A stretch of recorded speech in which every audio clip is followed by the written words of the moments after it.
കൊന്നത്തടി കൊമ്പൊടിഞ്ഞാലിൽ ഒരു കുടുംബത്തിലെ 4 പേർ വീടിന് തീ പിടിച്ച് മരിച്ച സംഭവത്തിന്റെ അന്വേഷണം ക്രൈംബ്രാഞ്ചിന് വിട്ടു. ലോക്കൽ പോലീസിന്റെ അന്വേഷണം തൃപ്തികരമല്ലെന്ന ജനകീയ സമിതിയുടെ പരാതിയെ തുടർന്നാണ് നടപടി.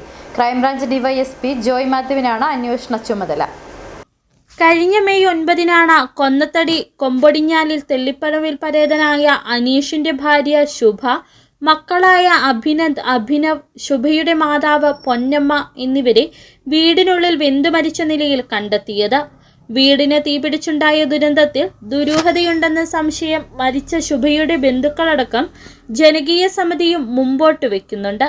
എന്നാൽ സംഭവം നടന്ന 9 മാസം പിന്നിടുമ്പോഴും അന്വേഷണം എങ്ങുമെത്തിയില്ലെന്നാണ് ജനകീയ സമിതിയുടെ ആരോപണം.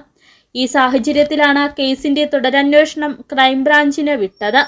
ഇടുക്കി ജില്ലാ പോലീസ് മേധാവി KM സാബു മാത്യുവിൻ്റേതാണ് ഉത്തരവ്. ക്രൈംബ്രാഞ്ച് ഡിവൈഎസ്പി ജോയ് മാത്യുവിനാണ് അന്വേഷണ ചുമതല. കേസ് അന്വേഷണം ത്വരിതപ്പെടുത്തണമെന്നാവശ്യപ്പെട്ട ജനകീയ സമിതി ഇന്ന് കൊന്നത്തടി പഞ്ചായത്തിൽ ഹർത്താലിന് ആഹ്വാനം ചെയ്തിരുന്നു.